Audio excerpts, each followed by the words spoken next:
সুপ্রভাত বন্ধুরা, কেমন আছো তোমরা সবাই? আশা করি তোমরা সবাই অনেক অনেক ভালো আছো, আর আমরাও বেশ ভালোই আছি। সাধারণ ঘরকন্যা চ্যানেলেই তোমাদের সকলকে জানাই শীতের সকালের একটা ওয়ার্ম ওয়েলকাম। চলো তোমাদের সাথে নিয়ে শুরু করে দিই আবারও একটা নতুন ব্লগ। জানো তো, বাইরের গাছ কটাতে জল দিয়ে না প্রচণ্ড শীত করছিল, আর তখনই ঘরে এসে করে নিয়েছি গরম গরম চা। তো দেখছি না এদিকে মা ঘুমাচ্ছে, মেয়েটাও ঘুমাচ্ছে, তো আমি আমার জন্যই বলতে পারো চাটা করে নিয়েছি। আর এদিকে দেখো চলে এসেছি এই ঘরের বিছানাটা পরিষ্কার করতে। মানে কালকে রাতে মা মেয়ে দুজনেই ওই ঘরে ঘুমিয়েছে, এই ঘরের বিছানাটা মোটামুটি ফাঁকাই ছিল, তাই চাটা খেয়ে এনার্জি ডাবল করে চলে এসেছি এই ঘরের বিছানা গুছোতে। আর দেখেছো তো, এখন তো শীতকাল, এখন যতই তুমি বিছানা পরিপাটি করে গুছিয়ে রাখতে চাও না কেন, কিছুতেই সেটা হবার নয়। কারণ বিছানার পাশেই থাকবে একটা নয় ব্ল্যাঙ্কেট, নয় লেপ, নয় কাঁথা। জানো তো, এখন ঘড়ির কাঁটায় বাজে প্রায় সকাল 7টা মতো, তো এখনো তো রৌদ্র ওঠেইনি, মানে কুয়াশায় ভর্তি চারিদিক, দেখছি আকাশ মুখ ভার করে আছে। তো এইগুলোকে যদি আমি এখন ছাদে নিয়ে যাই, তো এগুলো গরম হওয়ার থেকে ভিজে যাবে বেশি কুয়াশায়। তো দেখা যাক, বেলার দিকে রোদ উঠুক, তারপর এগুলোকে না হয় গিয়ে রৌদ্রের মধ্যে একটু মেলে দিয়ে আসবো। আর দেখো এদিকে আমার এই ঘরটাও পরিষ্কার হয়ে গেছে, আর মা মেয়ে এখন উঠে পড়েছে, ওদেরকে একটু ব্রাশ ট্রাশ করে নিয়েছে, তারপর ওদেরকেও চা করে দিয়ে চলে এসেছি একটু ডাইনিংটা পরিষ্কার করে নিতে। আর জানো তো, তোমাদের সাথে না আমি রোজই কিছু না কিছু শেয়ার করে থাকি, তো যেগুলোই শেয়ার করি সেগুলো সবটাই না আমার এই জীবনের অভিজ্ঞতা, মানে এই বাস্তব জীবনের একটা অভিজ্ঞতা থেকে পাওয়া। তো আজকেও তোমাদের সাথে কিছু শেয়ার করব। তো চলো কাজ করতে করতে তোমাদের সাথে গল্পটা শুরু করে দিই। কি বলতো, আমরা সবসময় ভাবতে থাকি আমাদের চারপাশে যারা আছে তাদের কিভাবে খুশি রাখবো, কিভাবে টাইম দেব, তাদের কিভাবে ইমপ্রেস করব। এই সব ভাবতে ভাবতে জানো তো, আমরা না নিজের দিকে তাকাতেই ভুলে যাই, নিজেকে যে একটা সময় দিতে হবে সেইটাই ভুলে যাই। নিজের জন্য যে একটা কেয়ার বলো, অ্যাটেনশন বলো, মানে নিজের জন্য যে একটা টাইম বলো, সেটাও যে দেওয়ার দরকার, সেটা আমরা দিতেই পারি না, সেটা আমরা সবসময় ভুলে যাই। এই আমার আমিটারও যে একটু যত্নের প্রয়োজন, সেটাই আমরা ভুলে যাই। আর এই কথাটা না ধ্রুব সত্য, যে তুমি অন্য কাউকে তখনই খুশি করতে পারবে যখন তুমি নিজে খুশি থাকবে। আর একবার এই কথাটা ভেবেই দেখো না, যখন তোমার কোনো কারণে মনটা খারাপ থাকে, বা যখন তুমি কোনো কারণে ডিস্টার্ব থাকো, তো তখন তোমার কি মনে হয়? তখন কাজকর্ম করতে ইচ্ছা করে না, তখন বাড়ির ফ্যামিলির লোকেদের সাথে ভালোভাবে কথা বলতেও পর্যন্ত ইচ্ছা করে না। কেউ কিছু একটু কথা বললেই যেন একটা বিরক্তি ভাব চলে আসে। সুতরাং তখন কি হয় জানো, তখন আমাদের পরিবারের লোকেরাই কিন্তু আমাদের ভুল বোঝে।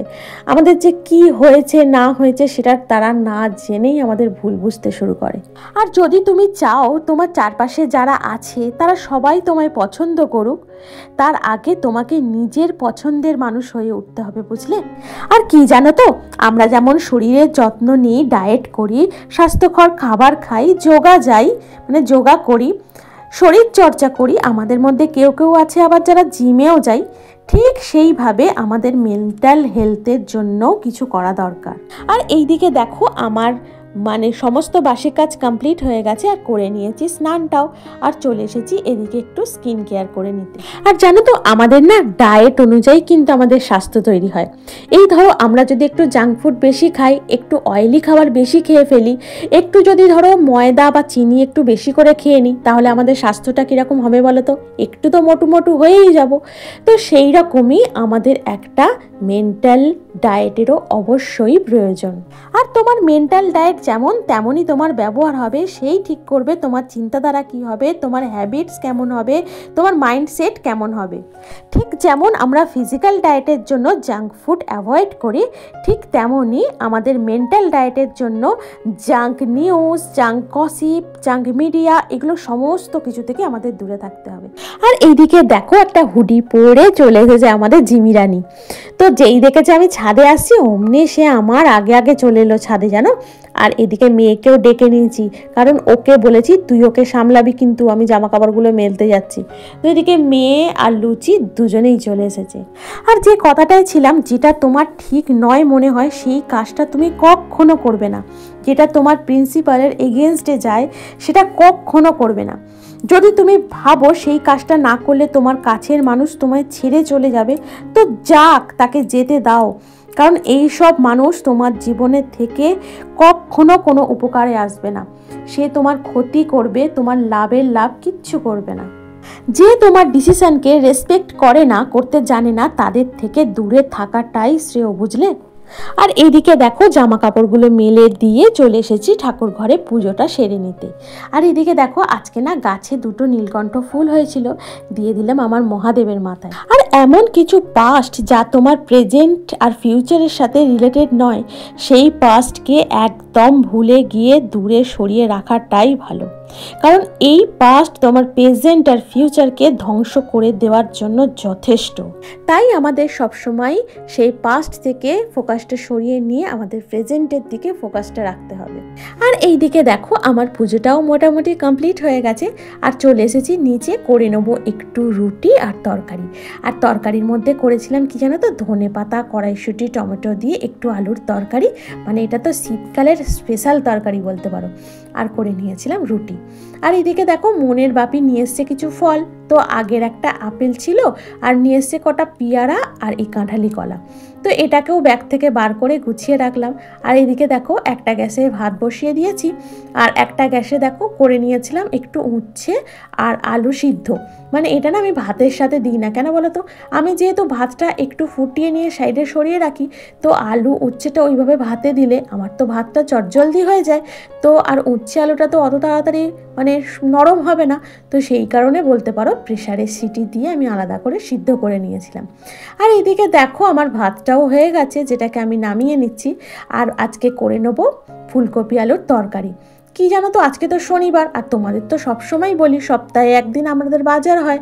আর সেই বাজার যতটুকু পড়ে থাকে, মানে যতটুকু মানে বাঁচিয়ে রাখতে পারি সারা সপ্তাহে, তো সেইটা মানে শনিবার দিনকে তার সমস্ত গতি হয়ে যায়। মানে ফ্রিজ একদম ফাঁকা হয়ে যায়, ওটাকে আমি পরিষ্কার করে ফেলি, কারণ রবিবার দিন আবার অনেক বাজার করে নিয়ে আসবে, সেইগুলো আবার সব কটা কন্টেনারে ভরে ভরে রাখতে হবে। তো জানো তো ফ্রিজ যে আমি কিভাবে পরিষ্কার করি, তো এটাও একদিন ভিডিও করে তোমাদের সাথে শেয়ার করব। তো যেটা বলছিলাম তোমাদের সাথে, কি বলতো, আমরা তো সবসময় অন্য কারোর সাথেই কথা বলি, নয় ফোনে নয় মেসেজ করে, তাদের কাছ থেকে অ্যাডভাইস নিই, নিজেদের প্রবলেম তাদের সাথে শেয়ার করি, তাদের কাছ থেকে সলিউশন চাই।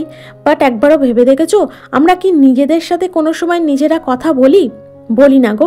জানো তো, আমরা না সব সময় নিজের থেকে অন্যকেই সঠিকভাবে মানে সঠিক বলে মনে করি, যার জন্য কি হয় বলতো, আমাদের নিজের কাছে নিজের ভ্যালুটাই হারিয়ে যায়। আর সত্যিটা কি জানো, আমরা নিজেরা ছাড়া না আমাদেরকে আর কেউ বেশি জানেও না, বেশি বোঝেও না। আর যতই কঠিন সমস্যা থাকুক না কেন, তার সঠিক সমাধান কিন্তু আমাদের নিজেদের কাছেই আছে। আমরা নিজেরাই একটু চিন্তা করলে সেই সমস্যার সমাধানটা বার করে নিতে পারি, যেটা আর অন্য কেউ পারে না। আর দেখো তোমাদের সাথে গল্প করতে করতে আমার রান্নাটাও কমপ্লিট হয়ে গেছে, আর এদিকে আমার গ্যাসটাও মোছামুছি কমপ্লিট হয়ে গেছে। এবার জানো তো চিমনিটা পরিষ্কার করে নেবো। আর জানো তো, যারা আমার ভিডিওতে কমেন্ট করেছো, তো তাদের নামগুলো আমি আজকে আমার ভিডিওতে পড়ে নিচ্ছি। তো বিশ্বাস করো, আমার এত ভালো লাগছে তোমরা যে এত ভালো ভালো কমেন্ট করেছো আমাকে। তো আমার কাজ করার শক্তি, কাজ করার এনার্জি, ভিডিও করার এনার্জি আরও দ্বিগুণ হয়ে গেছে বলতে পারো। তা তোমরা এইভাবেই আমার পাশে থেকো গো, তাহলে কি হবে বলো তো, আমি মনে অনেকটা জোর পাবো। আর তোমাদের কমেন্ট, তোমাদের লাইক আমার ভিডিও করার ক্ষমতা বা শক্তি বা এই কাজ করার ক্ষমতা শক্তি কয়েক গুণ বাড়িয়ে দিয়েছে। তো আমার কতদিনের ভিডিওতে কমেন্ট করেছো Kuheli world blog, Zinia blogs, authentic Bengali blog, Indian mom Sampurna blogs. আর একজন আমাকে একটা কমেন্ট করেছে, তার নাম হচ্ছে পুকু মণ্ডল। তুমি বলেছো দিদি, তোমাকে দেখে আর তোমার কথা শুনে মনে হলো তুমি প্রচণ্ড জ্ঞানী, বাট আলতা কথা না বললেই হচ্ছে না। সেটা হলো ভগবানের প্রসাদের থালায় ওটা কি দিলে, নকুলদানা, তাও আবার একটা। নিজের ভাতের থালাটা তরকারি ভর্তি করে খেতে বসলে মনে হয় না ওটা কম? তো বোন দেখো, প্রথমে আমি না কোনো জ্ঞানের কথা বলছি না, এটা হচ্ছে আমার এই যে বিগত কয়েকটা বসন্ত কাটিয়েছি, আমার এই বয়সটা এসেছে জানো তো। তো এইটার একটা বলতে পারো আমার অভিজ্ঞতা। তো সেই অভিজ্ঞতাগুলোই তোমাদের সাথে আমি শেয়ার করার চেষ্টা করছি। আর এইটা বলেছো যে নকুলদানা একটা করে, হ্যাঁ গো, আমি সত্যিই ঠাকুরকে নকুলদানা দিই, একটা করেই দিই, সেটা আমি কখনো অস্বীকার করছি না। আসলে কি বলো তো, নকুলদানাগুলো ভিডিওতে এরকম লাগে দেখতে, বাট নকুলদানার সাইজগুলো কিন্তু বেশ বড় বড়, জানো তো। আর একটা কথা তোমাকে বলছি, জানো তো বোন, আমরা না ঠাকুরের দীক্ষিত, তো আমাদের ঠাকুরের দীক্ষার মধ্যে একটা নিয়ম আছে। আমাদের তো বেশ কিছু নিয়ম ফলো করে চলতে হয়। তো আমাদের প্রথমেই একটা নিয়ম, যেটা হচ্ছে সকালবেলায় ঘুম থেকে উঠে জলস্পর্শ করার আগে আমাদের একটা ইষ্টভৃতি করতে হয়, বুঝলে। তো সেইটার মাধ্যমে আমরা রোজ ঠাকুরকে একটা অর্ঘ্য প্রদান করি। মানে আমাদের ফ্যামিলিতে 4 জন মেম্বার, 4 জন আলাদা আলাদাই আমরা অর্ঘ্য নিবেদন করি আমাদের ঠাকুরকে। তো বলতে পারো এটা প্রতি মাসে মানে টোটাল হয়ে একটা মন্দিরে জমা পড়ে, একটা নির্দিষ্ট ডেট আছে, সেই ডেটেতেই আমাদের জমা দিতে হয়। তো এটা বলতে পারো আমরা যে ঠাকুরকে ঘুম থেকে ওঠার আগে, মানে আমরা কোনো কাজকর্ম শুরু করার আগেই আমরা ঠাকুরকে অর্ঘ্য দিয়ে দিই। তো সুতরাং এটা কম কি বেশি অতটা আমি বিচার করতে এখন গেলাম না। তো নকুলদানাগুলো দেখলে ওরকম ছোট ছোট মনে হয়, বাট সাইজটা কিন্তু ভালোই বড়। আর বৃহস্পতিবার আমার সাধ্যের মধ্যে আমি যতটা পারি ঠাকুরকে সেবা দেবার ততটা ঠিক সেবা দিয়ে দিই গো। আর এইদিকে দেখো, তোমাদের সাথে দেখা হচ্ছে আবার সন্ধ্যাবেলায়। তো ধূপ দীপ শঙ্খ বাজিয়ে শুরু করে দিলাম আজকের প্রার্থনা। আর প্রার্থনা শেষ করে চলে এসেছিলাম নিচে, করে নিয়েছিলাম গরম গরম চা। তো এই হচ্ছে আজকে আমাদের সন্ধ্যার টিফিন। তো আজকে আমার ভিডিওটা আমি এখানেই রাখলাম। তোমাদের যদি ভিডিওটা ভালো লেগে থাকে তাহলে অবশ্যই একটা লাইক করো, কমেন্ট করো, চ্যানেলটিকে সাবস্ক্রাইব করে আমার পাশে অবশ্যই থেকো। দেখা হচ্ছে পরবর্তী ব্লগে, ততক্ষণ পর্যন্ত টাটা।